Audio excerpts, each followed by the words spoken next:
एक गांव में सरजू नाम का लड़का रहता था जो दूध बेचता था और साथ ही खेती भी करता था। उसके परिवार में उसके अलावा कोई नहीं था। उसके बचपन में ही उसके माँ बाप चल बसे थे, इसलिए वो अकेला था। अपने गुजारे के लिए वो दूध बेचता था और खेती भी करता था। एक समय की बात है, सरजू पास ही के गांव में दूध बेचने गया था। उस समय शाम होने आई थी और उस गांव में कुछ कार्यक्रम था, जिस कारण सरजू को वापस लौटने में देर हो गई। तब तक रात हो चुकी थी और गांव क्षेत्र में वन विस्तार ज्यादा था, तो उसके कारण वो कच्ची सड़क से अपने साइकिल से घर जा रहा था। थोड़े समय बाद उसने अपनी साइकिल एक पेड़ के पास रोक दी और उतरकर उसे स्टैंड पर चढ़ाकर पेड़ के पास लघु शंका करने लगा। जब वो वापस साइकिल पर बैठने जा रहा था, तब उसे अचानक कोई आवाज आई। वो थोड़ा चौंक गया, पर उसने ज्यादा ध्यान नहीं दिया।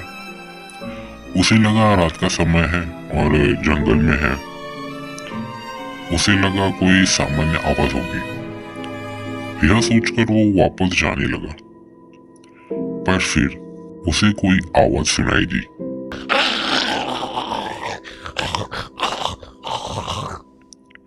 इस बार किसी के गुर्राने की थी। सरजू थोड़ा घबराया और पीछे मुड़कर देखा तो झाड़ियां हिल रही थी।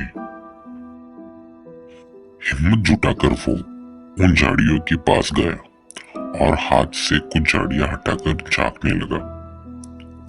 अंदर देखते ही वो थमसा गया, क्योंकि उसने देखा एक विशालकाय जीव जो एक मरे हुए इंसान का मांस खा रहा था। वो जीव जो एक बड़ा दानव था। उसकी चमड़ी मगरमच्छ की तरह नोकीली थी, दांत बड़े बड़े थे और हाथ के नाखून तो बड़े और नोकीले थे, जो किसी भी जानवर को एक बार में चीर दे। ये दृश्य देखकर सरजू स्तब्ध रह गया, क्योंकि यह दृश्य उसने जीवन में पहली बार देखा था। सरजू ने बिना कुछ आवाज किए हिम्मत जुटाकर दबे पांव उल्टे धीरे धीरे चलने लगा और तुरंत अपनी साइकिल पर बैठकर तेजी से अपने गांव की ओर जाने लगा। वो हड़बड़ी में साइकिल चला रहा था और बार बार पीछे मुड़कर देख रहा था कि कहीं वो दानव उसका पीछा तो नहीं कर रहा। इसी कारण वो एक दो बार साइकिल से गिरा भी। उसके कारण उसे खून भी निकला, पर वो रुका नहीं, वापस उठकर जाने लगा। थोड़े समय बाद वो अपने गांव पहुंच गया और जोर जोर से सभी गांव वालों को बुलाने लगा। इसकी आवाज सुनकर गांव के सभी लोग घर से बाहर आ गए। सरजू की हालत देखकर सारी बात पूछी। सरजू ने जो जो देखा था वो सब कुछ बताया। उसकी बात सुनकर सभी गांव के लोग एक दूसरे के चेहरे देखने लगे और सरजू को बिना कुछ कहे उसे शांत कराया और उसे उसके घर जाने को कहा और शांति से सो जाने कहा। सरजू अपने आप को संभाला और घर चला गया। उसके जाते ही गांव के लोग आपस में बात करने लगे, भगवान सरजू के खून की खुशबू उस दानव को ना आए, वरना वो खून का पीछा करके कहीं इस गांव में वापस आ जाएगा। सरजू अपने घर गहरी नींद में सो रहा था, तभी हाट आई छत से। सरजू को लगा शायद हवा के कारण छत पर रखी घास उथल पुथल हो गई होगी, इसलिए वो घर की छत पर गया। वो घास को ठीक करने में जुट गया। तभी उसको एक आकृति दिखी जो सरजू को पीठ दिखा रही थी। सरजू ने जैसे ही पूछा कौन है, तभी वो आकृति पीछे मुड़ी तो सरजू डर गया, क्योंकि वो आकृति कोई और नहीं बल्कि वही दानव था जो उसे जंगल में दिखा था। जब तक सरजू भाग सके तब तक वो दानव उसके पास छलांग मारकर समीप आ गया और तुरंत ही अपने दांत सरजू के गर्दन में घुसा दिए और उसका खून पीने लगा। सरजू बहुत चिल्लाया, पर गांव के लोग अपनी घर के बाहर ना आए, क्योंकि वो जान चुके थे कि वो दानव आ गया है। और सभी लोग खौफ में ही पूरी रात अपने अपने घर में बिताई। दूसरी सुबह गांव के लोग सरजू के घर गए और सरजू के शरीर की हालत देख के सभी भय में आ गए, क्योंकि सरजू के शरीर के अंग अलग अलग कोनों में पड़े थे। गांव के सभी लोग भय में रहने लगे, क्योंकि दानव का घर उन्होंने पहले भी देखा था। फिर दानव अचानक गायब हो गया और अब वो वापस लौट आया है। एक रात गांव में एक व्यक्ति शौचालय जाने निकला था, पर घर वापस नहीं आया। दानव ने उसे भी नहीं बख्शा। दानव का खौफ गांव में दिन ब दिन बढ़ रहा था। सभी गांव के लोग उसे भय में शाम को घर वापस आ जाते थे। यह सिलसिला महीनों से चल रहा था। एक दिन गांव में एक घर में शादी थी, इसीलिए पड़ोस के गांव से बारात आई थी। गांव वालों ने रहने की व्यवस्था गांव की स्कूल में रखी थी, क्योंकि स्कूल की इमारत 2 मंजिल की थी। उस समय गांव में शादी 5 दिन चलती थी। एक रात बारात में से एक व्यक्ति भोजन के बाद दूसरी मंजिल पर गया। वैसे ही विद्या कक्ष में ऐसे ही टहल रहा था कि तभी उसे किसी के होने का एहसास हुआ। वो दाएं बाएं देखने लगा, पर कोई नहीं दिखा। वो फिर उसे जब ऊपर देखा तो वही दानव था, और वो व्यक्ति पलके झपके तब तक उसने उसे दबोच लिया और मार दिया।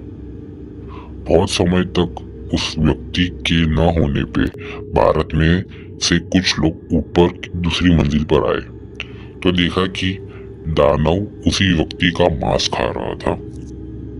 ये देखकर सभी भागने लगे, पर दानव उनसे ताकतवर और फुर्तीला था, तो उसने सभी को मौत के घाट उतार दिया। यह दृश्य देखकर बाकी सभी गांव के लोग भय में आ गए और अपने अपने घरों में चले गए, और बच्चे बाराती वापस अपने गांव चले गए। गांव में अभी दानव का कहर बढ़ने लगा। एक दिन गांव के लोगों ने तय किया कि अब बहुत हुआ, अब तो कुछ करना पड़ेगा।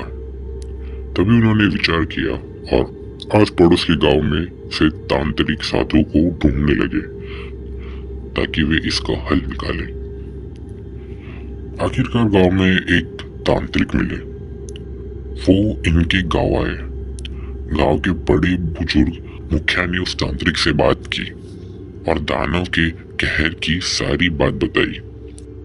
तभी उस तांत्रिक ने कहा कि क्या तुम्हारे यहाँ कुछ समय पहले कोई ब्राह्मण की मृत्यु या हत्या हुई थी? मुखिया ने कहा, हाँ, कुछ समय पहले हमारे यहाँ एक पाखंडी पंडित आया था, जो लोगों को अपने पाखंड से परेशान करता था। बहुत सी स्त्री को उसने बहला फुसला के उनके साथ नीच कर्म करता था। बहुत से परिवार की खुशी इसी ने तोड़ी थी। पूरा गांव इससे तंग आ गया था।